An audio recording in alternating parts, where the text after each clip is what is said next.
Welcome, friends, to the How-To Heretic. I am Uncle Mark. And I'm Uncle Dan. And this is your user's guide to life on the outside. That's right. Leaving religion is the first step into a larger, better world. But it can also be a scary world. Things work differently now. Never fear. That's why we're here. We're your audio uncles. And with help from good friends and experts in all sorts of fields, we're going to share the stories and seek the knowledge to build a great life. After all, you only get one that we know of. Yep. So you better make the most of it. Yeah. So Showtime. Let's do this thing.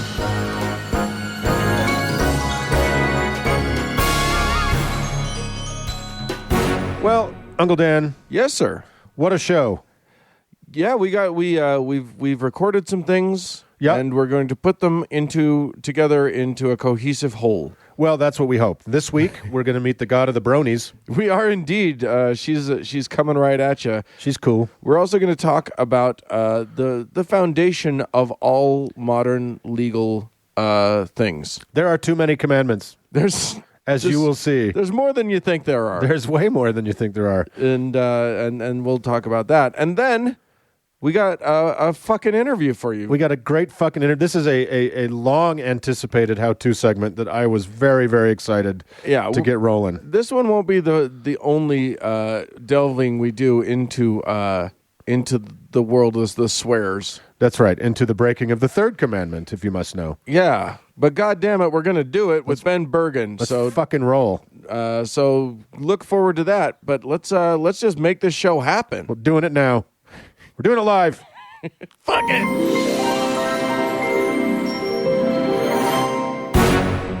Well, Uncle Mark, I am looking forward to this. You are going to introduce us. You're going to dig up a god. Yes. From the graveyard. Yes. Who you got? Well, this is, we've probably done one or two other lady gods.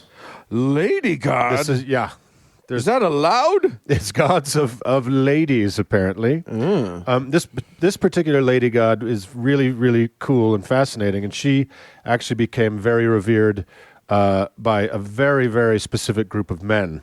For a period of time. So this god is named Epona. Oh. And Epona is a god originally of kind of Gallic Celtic origin. Okay. So I think her earliest traces can be found in central France and northern France. Okay. And she's pretty cool. She comes to us mostly because she became a god of the Gallo-Roman religion. Oh. So the Gallo-Roman religion was a fusion of the traditional practices of the Gauls, who were originally Celtic speakers, and then the Roman and Hellenistic religions that traveled at spear point.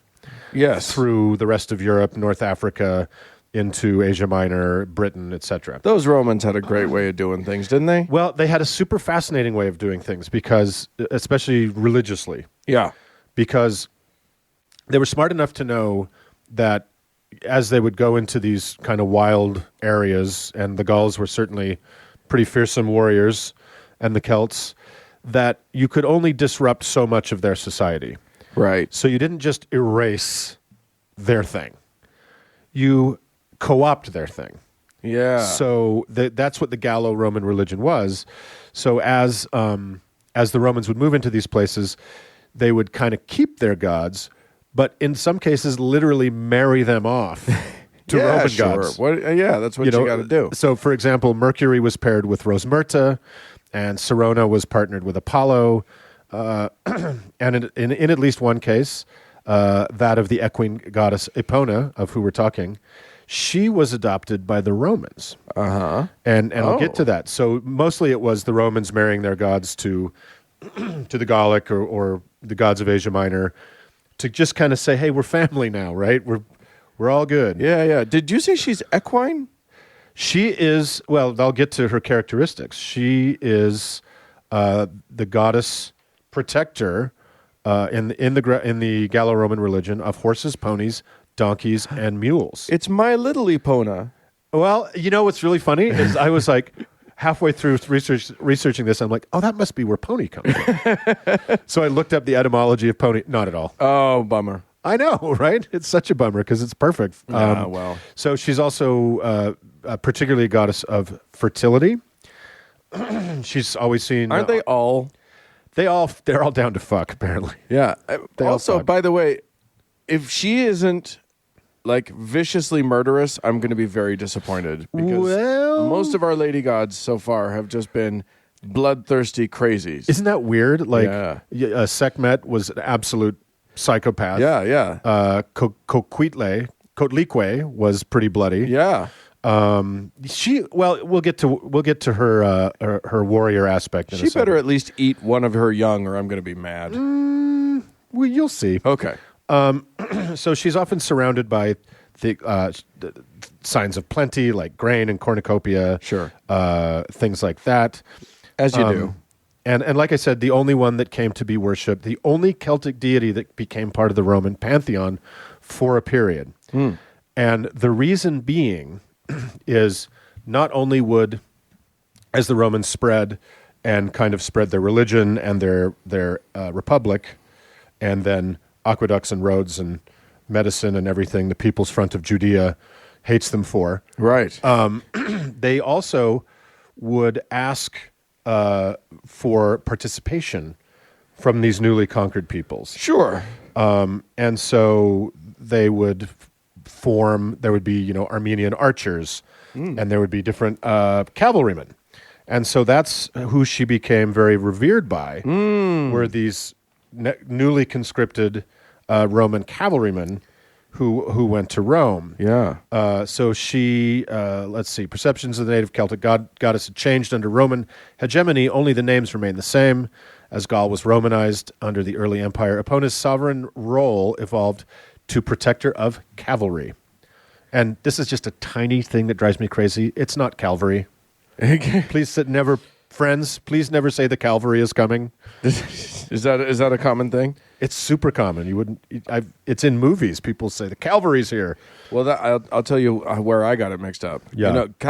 Calvary Yeah. is where Jesus died. Calvary's cross. My mom was born and raised in Calgary, and as a very young child, I thought it was very possible that Jesus died where my mom was raised. Anyway, but none of those Out in the oil fields. have to do with soldiers on horseback. Yeah, he didn't die of crucifixion. He froze to death. Right. So the cult of Epona was, again, brought back to Rome with the Ale, which are the Roman cavalry, especially the Equites Singulares Augustii, Yes. recruited from Gaul, Lower Germany, and Pannonia. So she became kind of a warrior goddess. Yeah. Right?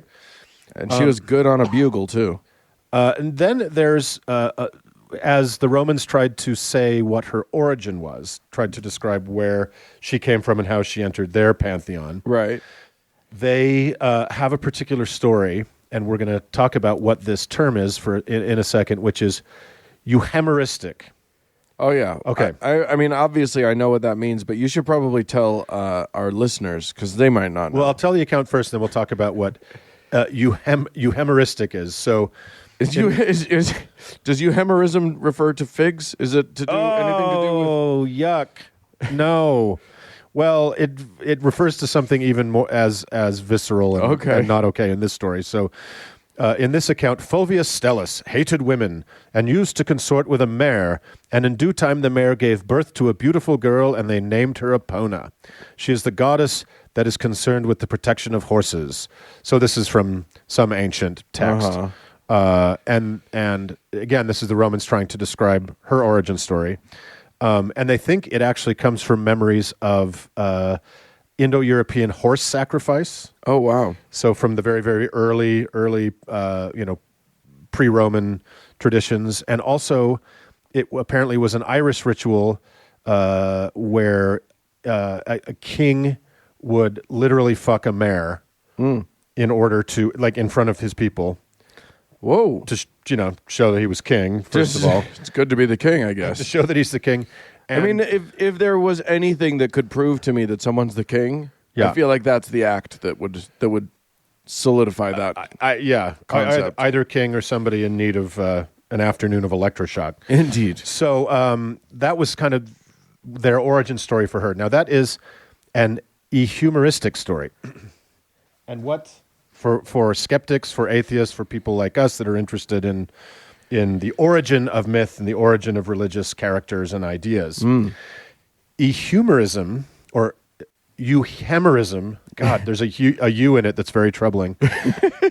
After I just scolded people for saying Calvary, euhemerism is an approach to the interpretation of mythology in which mythological accounts are presumed to have originated from real historical events or personages. Ah. Which is fascinating. So, a lot of people believe that the story of Noah, the book of Genesis story of Noah, right, comes from a flooding of the like the Tigris Valley, and one merchant had a boat big enough to get all his livestock on.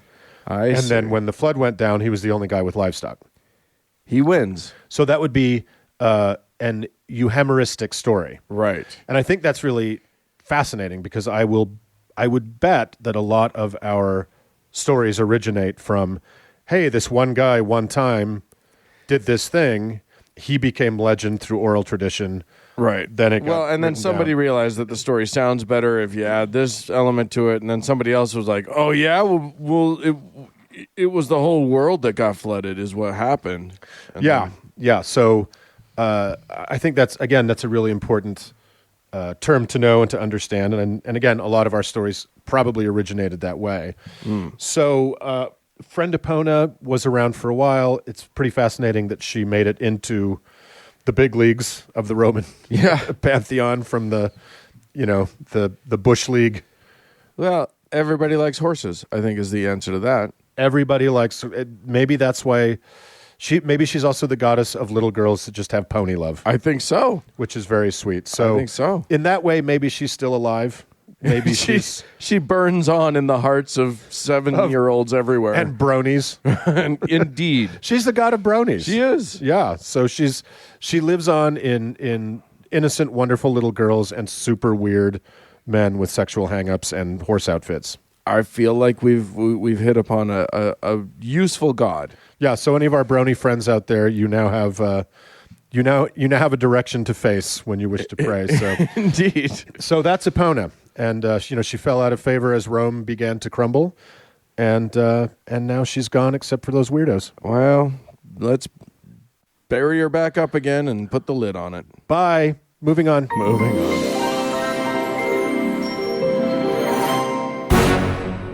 Well, Uncle Dan. Yes, sir.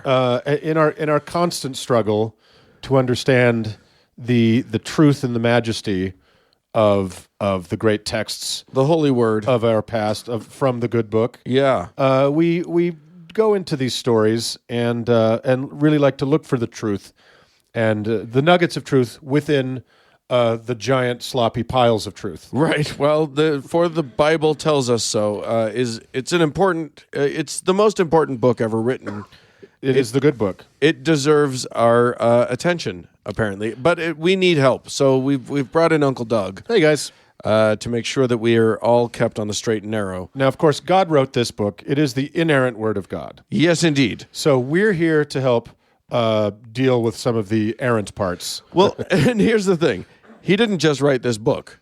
He wrote stuff in the book. Yeah. You fellas may recall, I don't know if you've heard of this guy, Moses. Who Moses. Who led his people out of captivity in Egypt. Never happened.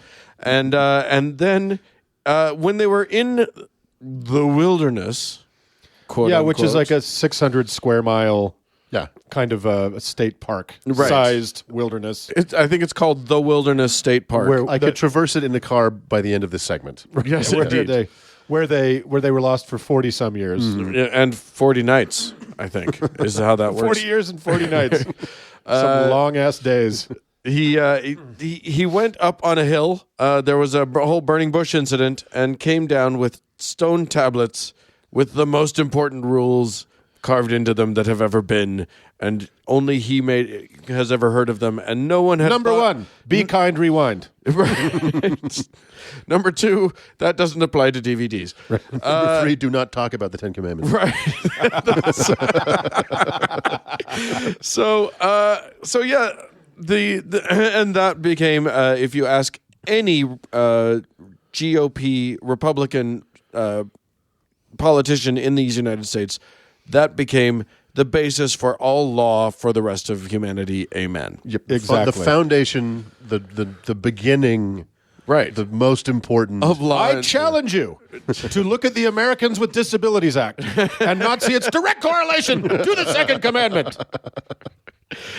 It's clearly there. Hallelujah. It's clearly there. And can I just say, when I was in Sunday school, they made so much hay about the burning bush. It was such a miracle. This bush was burning, but it wasn't consumed. Right. Bushes burn, motherfuckers. Well, and if that is the height of the miracle working power of Jehovah, Yeah. or I guess it wasn't Jehovah back then, was it? Oh, it was Jehovah. Who the I fuck get fucking, knows? I don't know. The great I am. I am that I am. I love that. it was the Morris Jehovah. The Popeye version of naming gods. Yeah, so we got these 10 commandments, which everybody seems to, I mean, we all know them by heart unless you ask anybody to name them all, and then they can get through about 4. When Stephen Colbert did that to that poor schmuck in Georgia, Oh, that was as far as I'm concerned, that was the end of television. So he asked the guy to name that. There was a guy who was advocating putting the 10 Commandments somewhere, right? In everything. Yes. Right. And he said, In ice cream. he said, what are the 10 Commandments? Right. And he got 3. Yeah. Did he get 3? He got- don't steal, don't kill, don't Honor thy father. yeah. And that was it. That was all That's he got. about all you can get. It's a tricky one. And I have a little sympathy because here's the trick, the real fun of it. These commandments appear theoretically thrice in the Bible. And they don't match up necessarily. Well, so there's 30 commandments, Dan. So those are heavier tablets. I'm just Yeah. going to say that's tougher to get down the mountain. Yeah. That's why he kept dropping them. Right. So 2 of the versions, one in Exodus 20 and one in Deuteronomy 5. My favorite 70s band. Deuteronomy 5. Yeah. Everybody loves the Deuteronomy 5. Such a shame what happened to them all later, isn't it? Right. Well, there were 3 for a minute, and then there were then they all just spontaneous combustion is rough on bands. Anyway, those 2 are the ones that everything kind of matches up pretty good. The wording is slightly different. But it's simplest in Exodus, right? And then it gets, doesn't it I think metastasize? tell me, Dan, but isn't it the first couple that are all about graven images and no more gods and all? It's pretty cloudy in between them, right? Well, and what's really interesting is that, in the years afterward, people did sort of codify these and make sure that they were easier to digest. So they turned them into these 10 commandments that aren't actually what's written in the Bible, but they're truncated versions that are easy to memorize. Because yet they still don't memorize them. Exactly. Because nobody has memorized. For instance, let me just. The only pull it people up who here. memorize the 10 Commandments are atheists. Right, As an act of self-defense. right, exactly. Like I I dare don't you. want to fucking memorize this junk. Yeah, I mean everybody. If you say no graven images, we all kind of remember that one. But the real scripture says, "Thou shalt not make unto thee any graven image, or any likeness of anything that is in heaven above, or that is in earth beneath, or that the water, or that is in the water under the earth. Thou shalt not bow down thyself to them, nor serve them. For I, the Lord thy God, am a jealous God, visiting the iniquity of the fathers upon the children unto the 3rd and 4th generation of them that hate me." Well, okay, stop. First of all, I didn't know he was so concerned about flooded subterranean caves. Yeah, Right. No cave fish pictures, motherfuckers. Don't make a cavefish picture. If I've said it once. So what commandment is that? 3rd, maybe, but it goes on. I didn't even finish it. It's God. still go going. on. And showing mercy unto thousands of them that love me and keep my commandments. Okay, so And that's separated into different verses. So it could be said that may be a couple of commandments. And so I'm to that understand, might be one commandment. if I paint a picture, my great-great-grandchild will be cursed. Fuck that guy. He's Well, that's- toast. it is an total prohibition against the production of images. A graven image. Now, that's the King James version. Let me dive into another version. Let's just, I don't know. What What's does a graven mean? Carved. Okay. Yeah, I think so. To grave something. To blathe, I think is it clearly means to bluff. Let's see. The New International Version. Let's try that. The NIV has it as, you shall not make for yourself an image in the form of anything in heaven above, or on the earth beneath, or in the waters below. Again, it's a prohibition on images. Imagery. Apparently, suddenly we're getting awful close to the Quran, to the right. And even prohibition on making. Even though it's a very, very, very strict prohibition in the Quran, Muslims still they still make images. They just don't make images of Allah. Right. Or Muhammad. But no Christian, no modern Christian is worried about a picture of Jesus. They love those. I am worried about pictures of Jesus. They're just fucking everywhere. Right. I mean, go to the Vatican. Right. It's all graven images. It's all images. It is a building made of graven images. But circling back to the commandment before that, when you said, "For I am a jealous God," so there's two things. Where the first commandment, which is, "You shall have no God." Before I am the Lord thy God, you shall have no God other than me, or whatever. Right. And then that I am a jealous God is an obvious tell that there are other gods. Right. Indeed. This is the God saying, these other guys here around me, don't you worship them. Right. So this is an admission to some kind of polytheistic worldview. It does seem a nod in that direction, as do like other Moses stories where Moses creates, a miracle, and then the bad guys create their miracles with their gods. Yeah. Again, we're not doing a very good job of making this guy the only God. Right. So it's really good, but fortunately, Christians are good at ignoring the parts that make them uncomfortable. In the thing Roy Moore demands is in his fucking courthouse, there is an admission by his monotheistic God that he is not the only God. Okay. Right. And we'll cover this, I'm sure, deeply, but the top 10, these are the most important 10, none of which touch on rape or human trafficking, slavery. But don't paint my picture and don't say my name made the top 10. Right. Well, the first 4 are all just me. Mm-hmm. I'm God.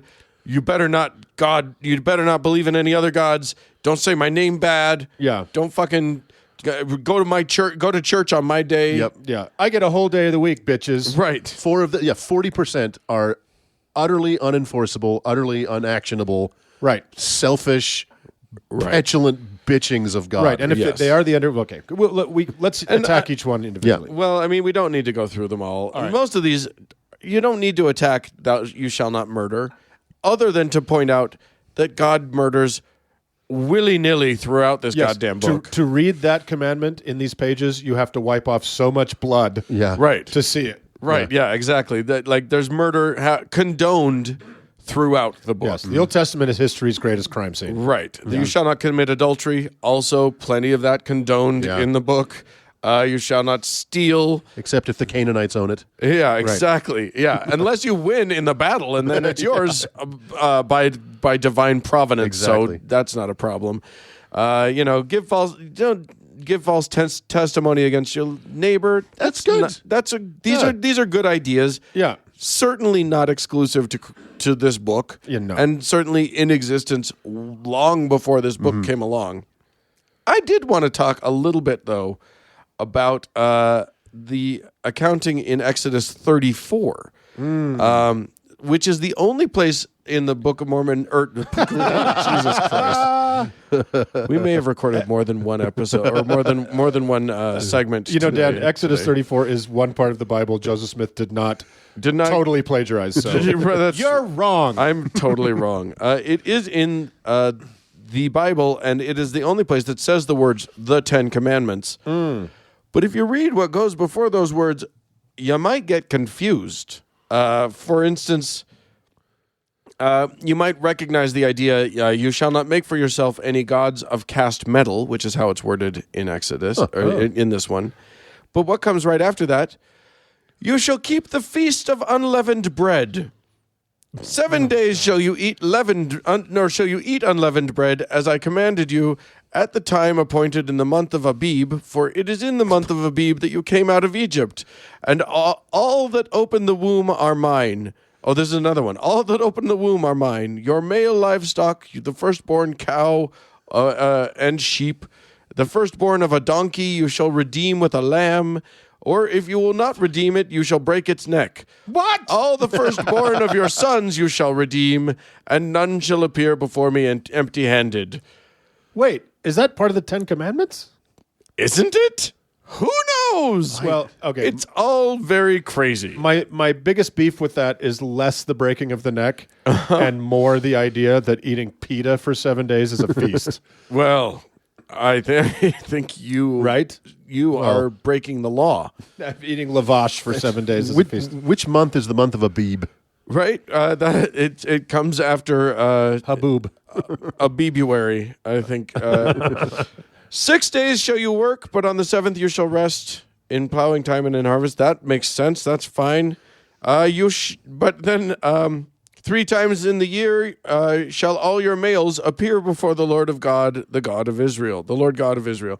Yeah, it just gets a little wackadoo. Well, they just keep adding and adding and adding, right? So, the males have to. I don't remember that on the statue on the church house lawn. And I don't Right. remember breaking the lamb's neck. No, Because I always had to do it. Oh, that's right. That's right. I was exposing myself 3 times a year, and you were breaking the lamb's neck. right. Here's verse 25. You shall not offer the blood of my sacrifice with anything leavened, or the sacrifice of the feast of the Passover remain until the morning. The best of the first fruits of your ground you shall bring to the house of the Lord your God. You shall not boil a young goat in its mother's milk. Oh my God, I'm hungry. But also, Yeah. because right after that mother's milk business, and the Lord said to Moses, write these words, for in accordance with these words have I made a covenant with you and with Israel. So he was there with the Lord 40 days and 40 nights. He neither ate bread nor drank water, and he wrote on the tablets the words of the covenant, the 10 Commandments. We're going to need a bigger courthouse. Yeah. Yeah. Yeah, and I hope Roy Moore isn't boiling his goat in the wrong things. Right. So okay, we got do not don't kill, don't steal, don't make a cast metal statue of a cave fish. Be careful if the second born lamb you can boil in its mother's milk. Right. And You got to redeem your donkey with a sheep. I don't remember what it said about rotating my tires. Can you go back to like what is this garbage? It's confusing is what it is. And also, as you point out, Doug, it's not tremendously useful. No, because you could talk about thou shalt not kill. Okay, that can be codified into law that murder is illegal and et cetera, right? But how do you enforce Coveting. Coveting. How do you enforce coveting? That's just wanting something very badly. Right. Right. Which is how a person goes from one day to the next. That's what we call ambition. That's Right. Desiring to be better or have more than you have is what makes everything go. Or staying alive. It's kind of the dominating ethic of America. right. Yeah. It's also staying alive. I want a food, and therefore you live. but also implicit. Don't want your neighbor's food. That's Right. all it's saying. But what's implicit in there too, in that particular commandment, is it endorses slavery and women as property. Well, yes, it's true. There's that whole thing. Neither shalt thou I'm going to go to the next version, which is the Deuteronomy 5 version. Oh my God, there's more? Well, I'm just going to use that version for the coveting thing, just so that we see. Neither shalt thou desire thy neighbor's wife, neither shalt thou covet thy neighbor's house, his field, or his manservant, or his maidservant, Slave. his ox, or his ass, or anything that is thy neighbor's. Now, if your neighbor has a particularly good ass, Have you seen Henry's ass? I want it. Why you might want that, but no, you may not desire any of these things. This is the weird nature. But of, it does. You're right that it lumps wife in with ox and ass, with all of the properties and slave. yeah, including people. It's not saying that it's bad to have a maidservant or a manservant. No, Or a mad servant. Or a mad servant. It's just bad to want your neighbors.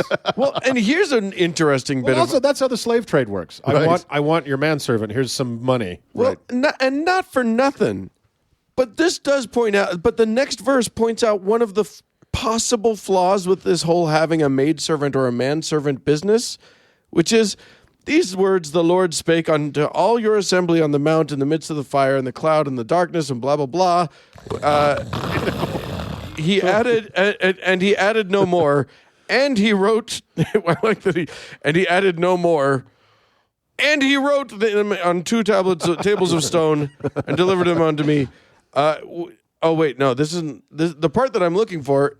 Might be on one of the other versions, but it points out, don't covet the manservant. Oh no, it's in one of the other things, which is the Lord thy God delivered you from fucking slavery. Right.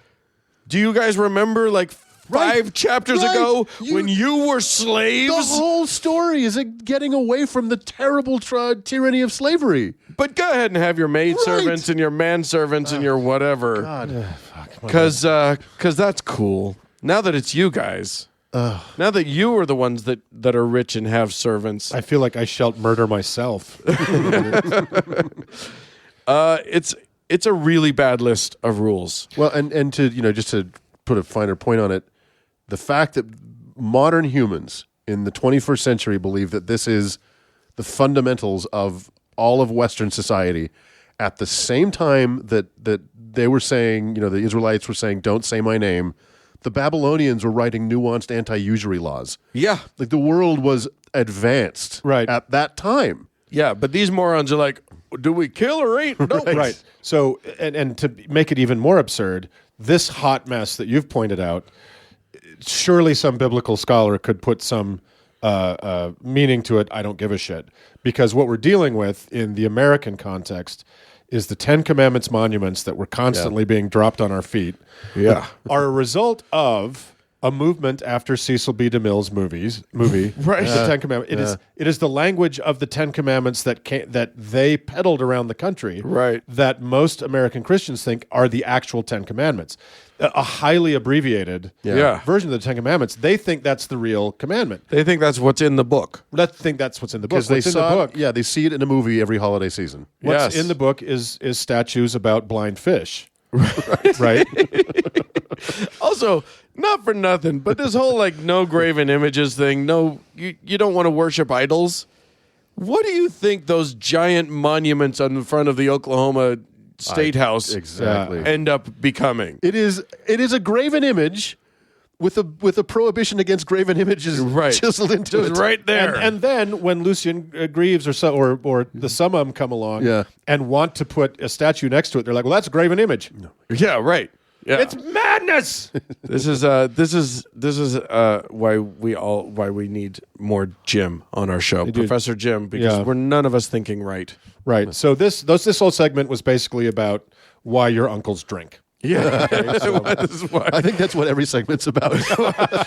this whole show, we did. I think we did talk about maybe calling it "Why Your Uncles Drink," but no, this is a. In fact, I think we're going to do a how-to segment after all this called "How to Drink Like an Uncle." Oh God, don't do it. All right. So have we reached the end of the 47th of the 10 Commandments? We might as well stop. All I'm saying is I don't know. There may be 100 more, but we might as well stop now. Let's end there. All right, moving on. Moving on.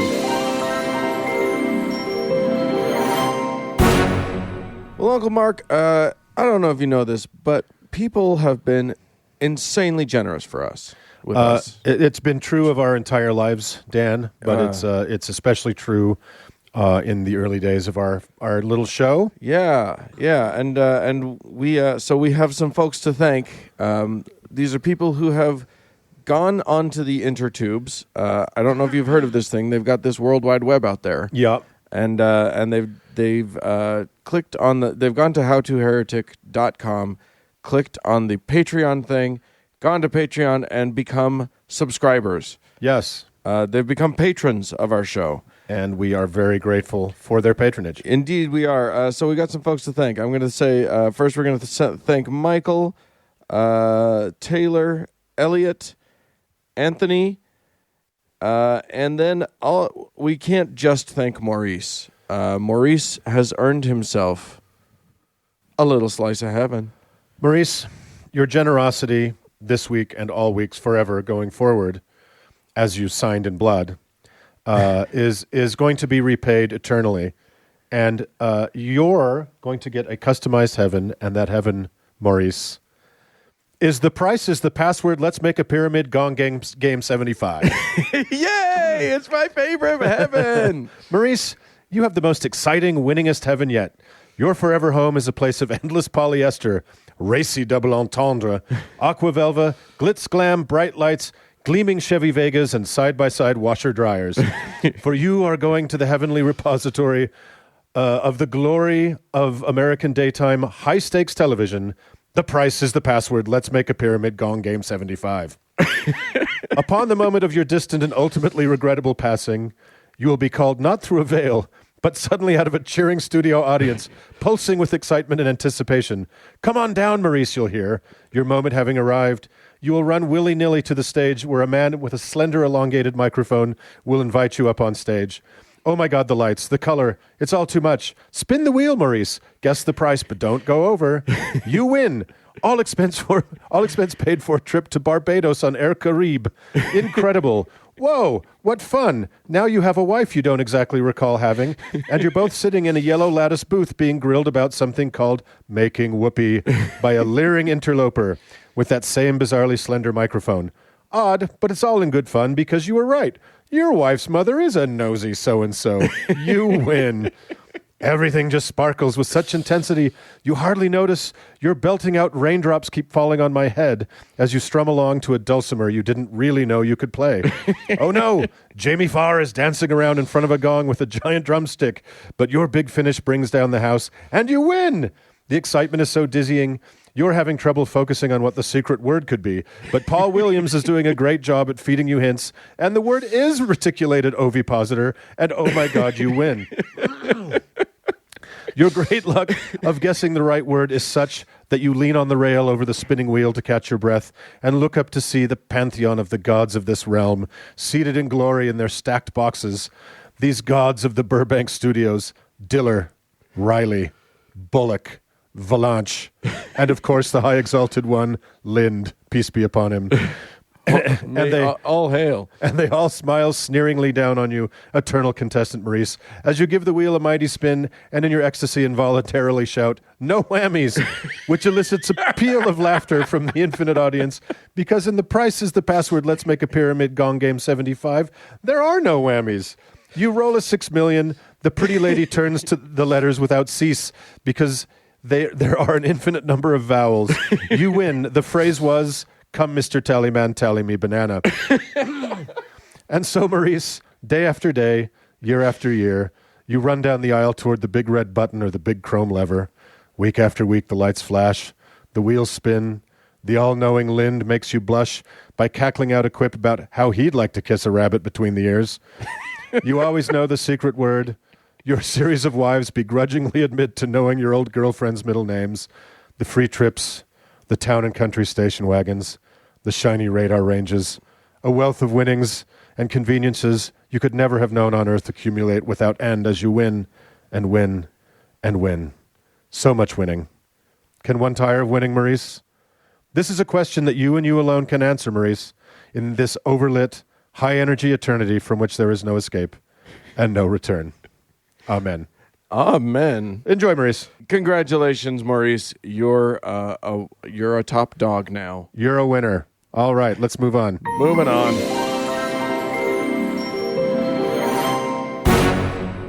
Hey, Uncle Mark. Uncle Dan. Fuck, man. What is this shit? What the fuck is happening? This is asshole. No, see, I already fucked. You did it wrong. I already fucked Dan, it up. we thought we knew how to do this. Well, obviously we need help. And today we've got some of the best help in the business. Yeah, indeed. We scored a professional swear guy. We've got a real get. We've got Professor Benjamin Bergen who is in the Department of Cognitive Science at UC San Diego. And as he said, much to his mother's chagrin, he is probably one of the world's leading experts on the cursing, the swearing, the why, and the how of this wonderful art form. Welcome, Ben. Hey, thank you. It's great to have you here. Yes, indeed. So we're talking about swearing, and the first thing I wanted to ask you, Ben, is what the fuck is swearing? Well, it's funny because it's a sociological thing, right? It's a thing that some people do that other people don't do, and they do it oftentimes or don't do it for social reasons. Sure. It's also a physiological thing, right? It affects people's bodies. Your heart starts palpitating. Your blood pressure increases. Your pupils dilate when you hear a swear word. God, that sounds and horrible. It's also a neurological. But it could be pleasurable. I mean, that's all the same stuff that happens when you're emotionally aroused in general. Oh. I mean, when you're looking at your phone, waiting for it to buzz because that special person is texting you, all the same stuff happens. Oh, nice. Then that sounds great. And it's also a neurological thing. It's a thing that patterns in special ways in the brain differently from other types of language. It's something that's deeply connected to our emotions and our fight or flight instinct. So it's a lot of things at the same time. That's absolutely true. I mean, that makes itself very obvious when, for instance, you're startled and you yell, "Oh shit," or whatever, and that's almost. I mean, that's a reaction that you don't think about it. That just pops out. Right. That's when you learn something about yourself. You learn what your preferred. You learn what your preferred curses are when you're not in full control of your faculties. That's right. Yeah. So I mean, okay. So swearing. When I was growing up, now Uncle Mark and I grew up Mormon, and in Mormonism we don't swear. And if you'd like to know more, Ben, I can send a couple young men around to your house to tell you all about it. Oh yeah, yeah. I think I've seen those young men. They'll come for free. They can be there in 20 minutes. Yeah. But I remember growing up, and now my household wasn't one that was insanely restrictive about language. My mom was an English professor, for one thing. But I was taught in church, and I was sort of socially taught that, these are the words that people with small minds use. These are the words that you use if you're just not good enough at language to think of much better words. There was this it was very looked down on. How did that come to happen? How did it end up that we have words that are just the words themselves are taboo? There's no subject matter here to speak of. Right. Is that right? Well, the words are taboo for historical reasons and for sociological reasons.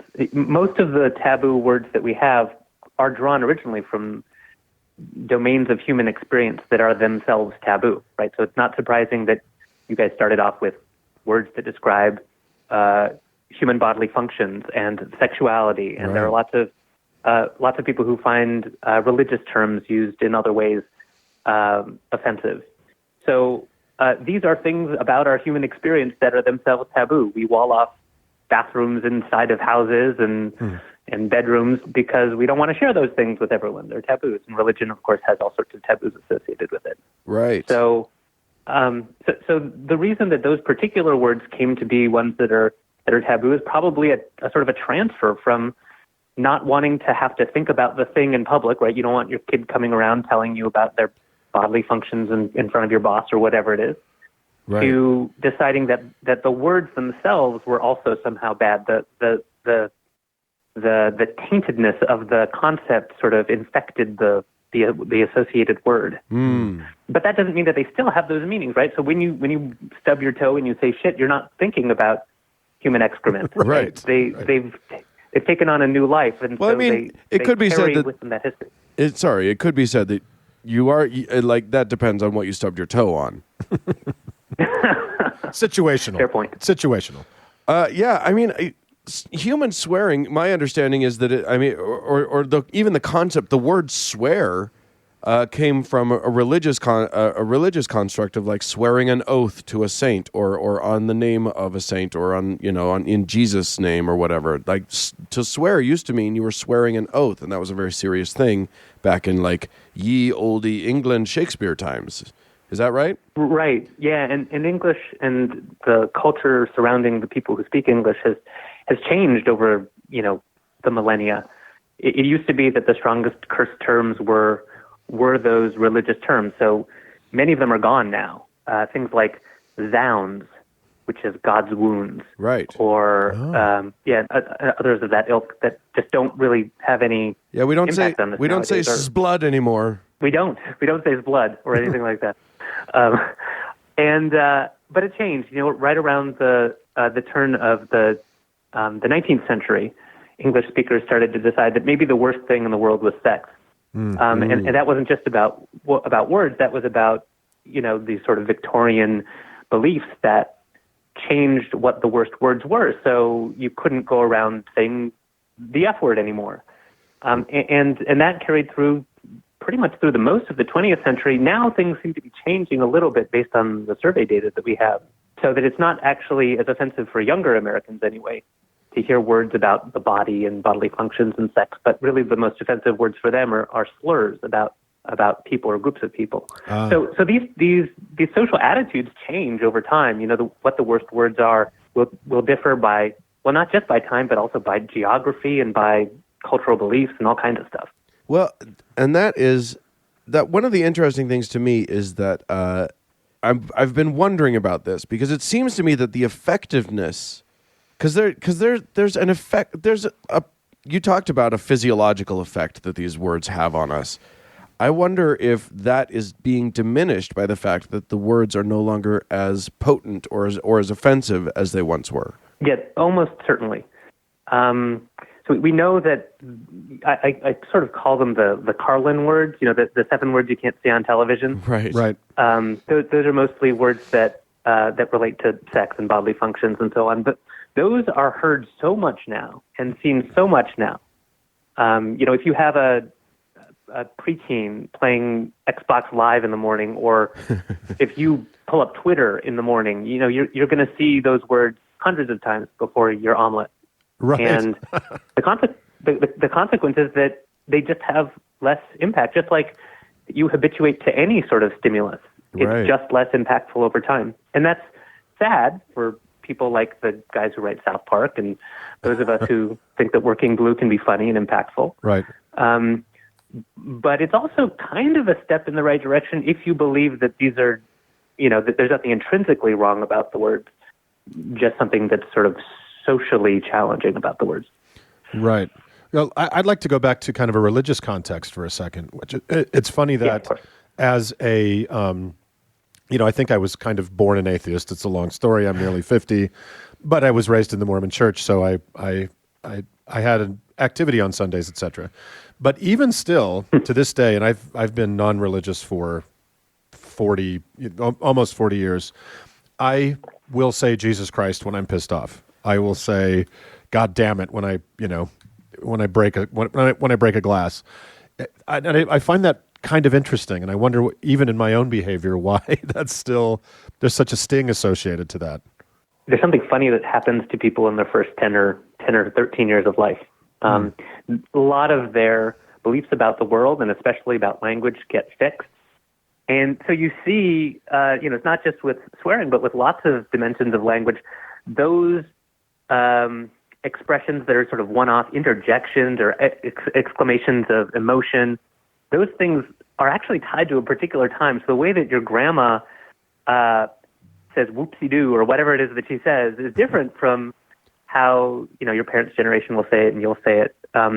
That's because we associate things, including words, with our emotions much more strongly at the beginning of our lives than we do later on. And the consequence is that those words that we're told early on are powerful, and we see their emotional ramifications on people when we say them, or we see the strong emotions that people have when they say them, and we learn those associations early on. Those don't go away, and we can actually measure this when we compare your first language and your second language. So presumably you probably picked up some second language along the way. And maybe you learned it as well as your first, maybe you didn't. But if you started learning it after about the age of 10, then the swear words in that language will never have the same sort of force in terms of what we can measure in human physiology. Interesting. And impact as the words that you learned in your native tongue. That's really interesting. And it is true that different languages swear differently too, isn't it? Right, yeah. So you can sort of imagine that there's this smorgasbord of things that you could draw from for profanity, right? You know, It could be sex, it could be bodily functions, religion. And any language in a culture at a time is going to have a mixed portfolio from those. So if you go north of the border to Quebecois French, they sample strongly from the religious terminology. Their strongest words are religious ones. So tabernacle and chalice and stuff like that are much, much stronger than words about sex. I have a French-Canadian cousin who says tabernacle. Yeah, tabernacle. Yeah, it's right. such a weird swear word. I know, it's strange. It sounds funny, but I mean, think about how strange it is when you say Jesus Christ. Indeed. Indeed. So we've got a couple of those words. They have many more, and that's kind of what you see across the world's languages. They tend to sample from the same bins, but in different proportions. So basically from taboo subjects, that's kind of the same globally. Is that correct? Exactly. Yeah. So there are other taboo subjects that I haven't mentioned. Menstrual blood shows up in a bunch of languages. Oh wow. Death and disease. So in Dutch, strong swears are things like tuberculosis and cancer. Really? Yeah, for sure. I love it. But so basically, if you have a taboo, it's possible that there's a language that swears by it. I feel like one of the things that we're working toward in this conversation is that we need to sort out for those of our listeners who have spent their lives not swearing. We need to sort out how best to do it. But let's start with you hinted at this before, but let's start with the question of, is there good reason to swear? So that's a question that's situated in a particular cultural context, right? So first of all, there are places where there are very good reasons not to swear. Swearing is not just superficially taboo in some places. In some places, it's a capital crime, right? Wow. So I would not take the Lord's name in vain in parts of Afghanistan that are run under Sharia law, for example. Right. So absolutely, there's very little that's worth a good swear word. And so if you can get away with it without too much negative effects, and there are possible advantages to swearing. So one is that we know that it helps to alleviate pain. You were talking about the stub toe. We don't have exactly that experiment, but there's a cool experiment that some researchers in England did where they had people immerse their hand in a bucket of nearly freezing water and had them hold it there for as long as they could. Mm-hmm. And they randomly assigned them to either be the swearing group or the non-swearing group, and the swearers could hold their hand in about 50% longer. Really? Than the non-swearers. 50%? Yeah. Holy crap. Yeah. Now, would Yes. just an inchoate scream have provided the same physiological relief that a swear word would have, do you think? That's a fantastic question. I don't believe that they included that particular control. Right.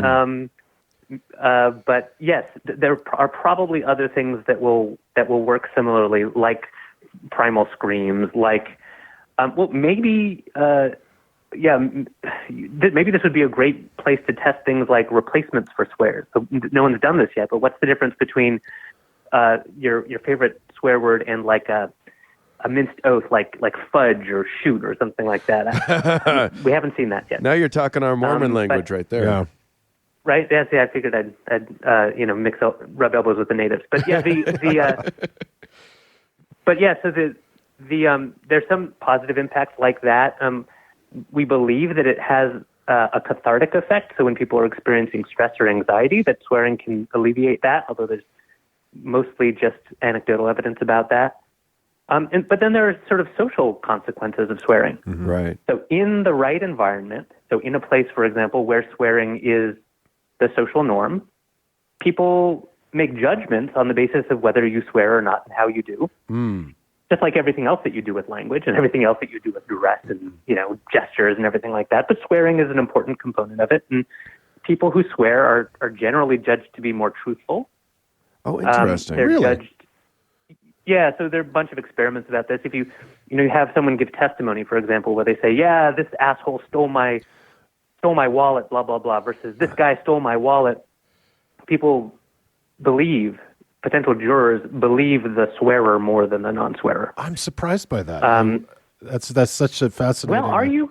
Now I think would. about politicians, for example. Yeah. Think about politicians. There's something about, like, everyone says, "Oh, swearing's terrible," but when you see someone stand up on the floor of the House of Representatives and they a real good curse word, well, boy, they really meant it. There's something about it where if the person's not swearing, you sense that they're being more careful, and that care could translate or to they're someone, wound more tightly. right? Or and that could translate to they're trying to manipulate me or something like that. That's right. So you actually, with the wound more tightly, you sort of got at something else, which is not only are people judged more, not only are they more convincing, but they're also more accessible. So, the person who you'd like to, well, since you guys can drink now, the person you want to have a beer on the porch with, you're more likely to judge a person who swears as likely to be that type of person than a person who doesn't swear. Within particular settings. Now, this, of course, does not apply to those settings in which drinking and swearing are judged to be immoral and inappropriate. Mortal sins, right? Right. So, so there are a bunch of possible positive consequences of swearing. It's just, there are also negative consequences. And one of the key. So I guess we're sort of transitioning into this how-to business, right? Yeah. One of the main mistakes that you see with people swearing is going too far in an inappropriate setting. Right. So, like if you, so workplaces are a particularly delicate example of this, Right. Because who gets to swear when is pretty complicated. Right. So imagine I don't know. Imagine a news desk, right? Mm-hmm. So the journalists are all swearing with each other all the time because they're journalists, and that's all journalists do all day. Right. Is they swear at how journalism is dead and so on.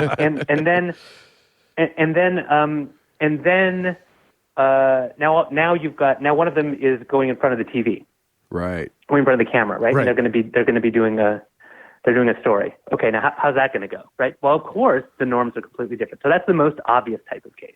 Yes. But it's a little bit more complicated. So let's say you're in real estate, right? So this client is someone you know pretty well. Maybe you know them outside of the office, but you're there with another client, and maybe you would swear with the first one if you were out golfing with them, but do you swear now? Do you know this third person as well? What are they going to think if you swear? So the calculus actually gets a little bit complicated. Right, because there are potential benefits, but a lot of pitfalls. Yeah, I mean, it does seem like you can, while if you're drinking beer on the back porch, it can actually make you seem more trustworthy to swear. When you're in a professional environment, it might make you seem less professional, or it might cast some sort of negative light on you. Yeah, and at least in the United States, I will say this: like in the UK, I know there's some different mores about swearing, and sometimes swearing in the office can be fine. And it makes me think about, in my own experience, Professor, I work in the entertainment business, which is pretty sweary. But, in those first few days on a new job, you kind of hold back a little bit. But then there's almost this kind of shibboleth moment where, something goes down and you're like, under your breath, oh, fuck that guy, or something. And your tribe instantly kind of identifies you, right? You've made yourself known as part of this other group. And it's kind of an icebreaker. It's flying the swearing flag. Yeah.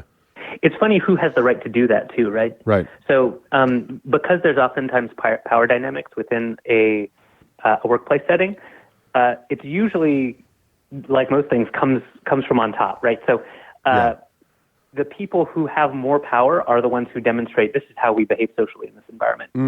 But again, that's full of pitfalls too, because there are some things that the person in power is just allowed to do that you, the lowly mail clerk, are not allowed to do. So, Indeed. So in terms of recommendations, it seems like, and this is, when people ask me about this is kind of where I go. Is it seems useful to do with swearing like you do with other sorts of workplace or other social behaviors, which is you observe how other people comport themselves and do make small steps in the same direction. Ease into it. So it's like ease into it. So a great transition word is ass. Another great transition word is shit, because from our survey data, especially younger Americans don't really think that shit is even a bad word anymore at all. Okay. So that's a great place to start. And if your 60-year-old boss may still think that shit is a bad word. So yeah, I can see how that's a great, but it's not as bad as fuck or whatever. I love this transition word idea. Yeah. Mm-hmm. Yeah, it's sort of gateway swears. Yeah, love it. And I think a lot of the how-tos we do are for people who are coming out of a taboo-laden landscape, and a lot of the experts we talk to, the advice is always ease into it. And I think with swearing, it's the same thing where, man, when you encounter a new swearer, especially as an adult, it's one thing if it's a kid and it's kind of hilarious, but as an adult, when you encounter a new swearer and the overuse can just be cringe-inducing. Yeah, that's true. Right. Yeah, it's like when your mom starts texting emoji. Oh, that is a weird day. And it's also, but conversely, it's also, and you can speak to this better than I can because mine is just from observation, but it is one of the most artful parts of the English language. I think it's this confluence of creativity, because there aren't written down rules, right? It's all by the seat of your pants and by example and so on. And it's also emotional. And so, you go into a swearing moment all hopped up on adrenaline, and you might have some of your better creative ideas in that flow. Grammatically, swearing works entirely differently than almost any other sort of segment of at least the English language, wouldn't you say? Bits of it do, yeah. I mean, there are some words, so fucking, for example, is just unclassifiable as an adverb or whatever it is. And there are whole types of sentence that just work differently, that are swear words that are profane than the rest of language. So it's a really funny thing, and that's probably in part because it never gets standardized. No one ever sits down and writes down, well, here are the rules, except for people like me. No one ever sits down and writes down, okay, class, now repeat after me. Right. She tore him a new asshole. Okay, she tore him, I think what's great about it is that it's almost poetic in its use. Because it doesn't have any rules, I can use these words in ways that like logically make zero sense, but super transmits exactly what I'm trying. Like if I just, fuck that fucking fuck in the face, and everybody knows exactly why, what I'm saying, even though I'm not actually saying anything that makes any sense. But part of it is this. Sorry, go ahead. There's an illusion. There's an illusion of lawlessness there, but it's really that there are rules. They're just a little bit more flexibly applied. So it was still,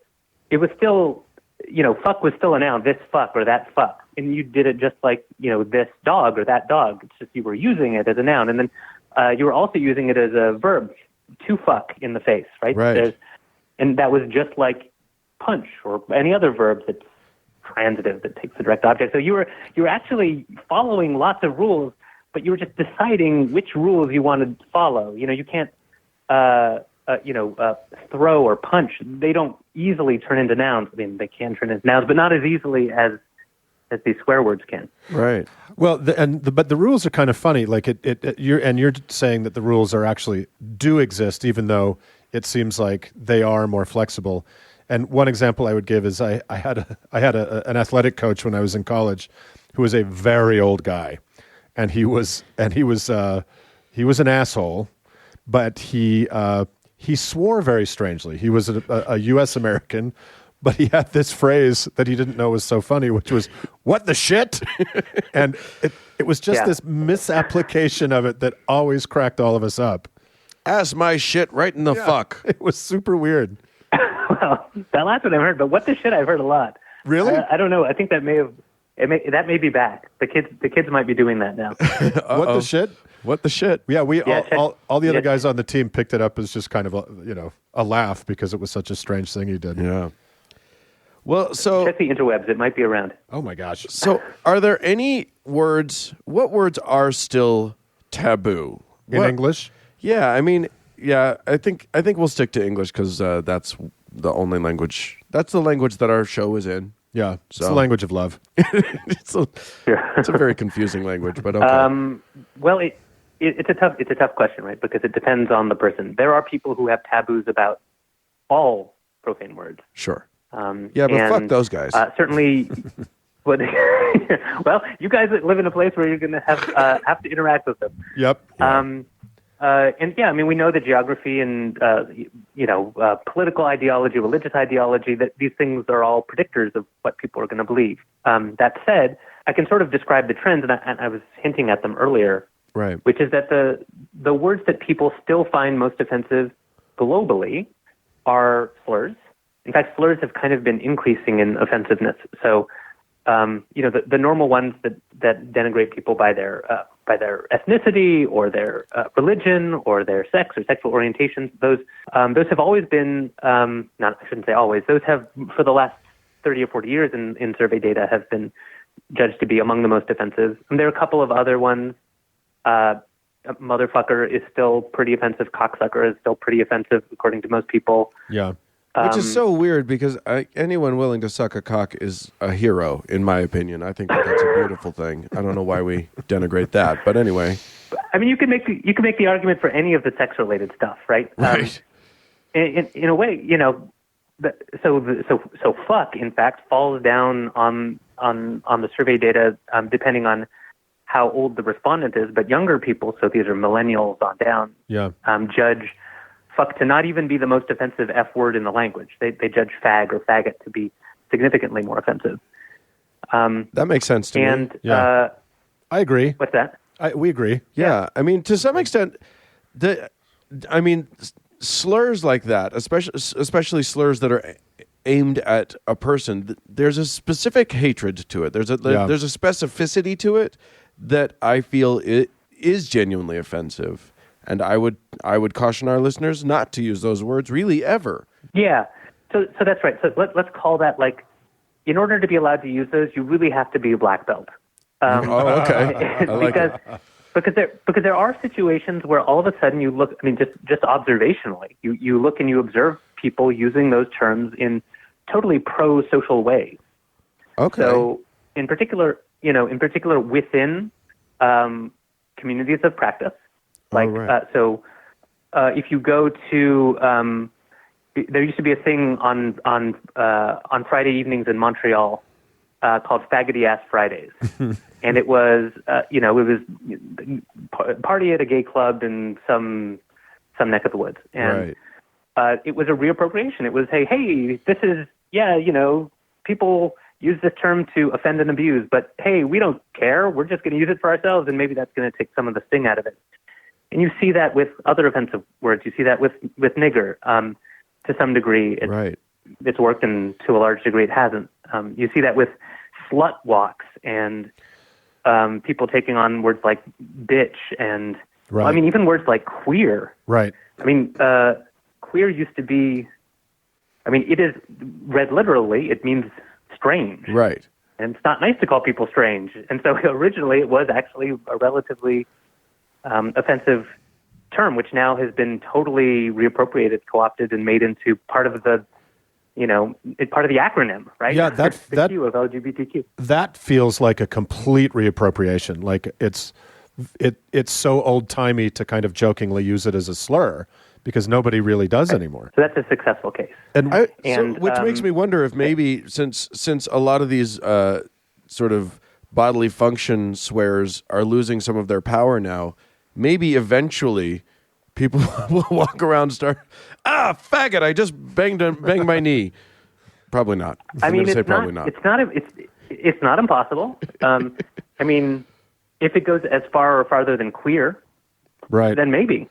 Well, Then maybe it's possible. I mean, the other possibility is we could end up more like Europe, right? We could end up like Germany or France, where, yeah, they have all of the normal run of the litter of words, but they don't really think that they're that bad. Right. So like you would still swear on the evening news and in front of your kid, in front of your kid's parents, and your parents. You swear all the time. It's just not judged to be that bad. right. And Strong language, but nothing more. then it probably also loses some of its megatonnage, which is part of its allure, where it is still in a taboo-ish space, right? That's right. And so, That's right. So that's another direction that we could go. but before we let you go, you've been very kind with us. Before we let you go, I do have a question. Maybe Dan has one more. My question is, there are methadone swear words that are very common in our region, and I'm probably imagine in other places where people will say flip and fetch rather than their grown-up cousins. I really liked it when the first time I heard somebody yell out "Mother, Father." Yeah, cheese and I've rice. heard that, yeah. So here's what I have always argued, and please tell me I'm right on this. And if you tell me I'm wrong, we'll just edit it out. But what I'm wondering is there physiologically, neurologically, is there any difference between fuck and fetch when you're mad? So as far as we can tell, there is. It's only a select class of words, the words that you grew up being exposed to as words that people used when they were experiencing strong emotions, and also that receive this visible punishment. Only those words are the ones that have these inordinately strong physiological reactions that set off your fight or flight system and so on. That's why words from a second language don't do it, and that's why replacement words also don't do it. So I'm wrong. This is a first. This is a first on the air. Okay. Yeah, that's true. Mark has never been wrong before, so Fetch. I'm glad you put him in his place. Well, I'm sorry we won't hear the segment. No, that's great. All right. Final, just a sort of as a parting shot here. Throw out what are your favorite swears, and give me your favorite way of using them. Oh, Is that well, fair? when you do things, what's that? Go ahead. Is that fair? Is that a fair thing to ask, or am I putting you on the spot with that? No, it's fine. I would just say that as someone who has written a lot of books and papers and articles and researched swearing a lot. They do lose their luster, right? It's, Oh, that's so sad. Any time you analyze anything, it is to death. Yeah. But I will say that I'm oftentimes surprised, and so one that's caught me recently is a swear that's used. Now I'm told by several native speakers of Australian English that this is actually something that they say, and it's bad but not super bad. I think it's kind of like dipshit. That's sort of the equivalent force that it has, but it's the word cunt waffle. Somehow, the combination, the combination of those two words somehow catches my fancy. There's something very creative about that. That's very Australian too. Yeah. There's something. It feels there's Australian. Something mean-spirited but fun and also practical. Right. I don't know. It's like a punch and a tickle at the same time. Well, Professor Bergen, you've been lovely to talk to. Thanks for coming on And tell us how now you've got a book that was out recently on the subject. Tell us about your book.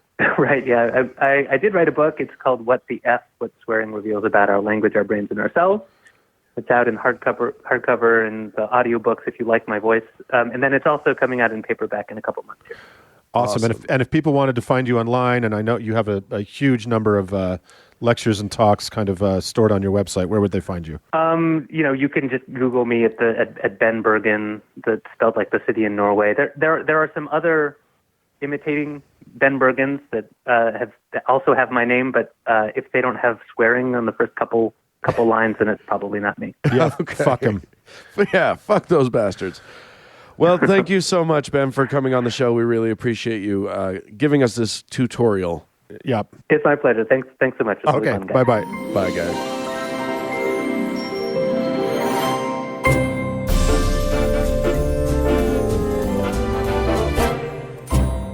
Well, friends, that's it for this week's show. And what a fucking great show it was. Fucking A.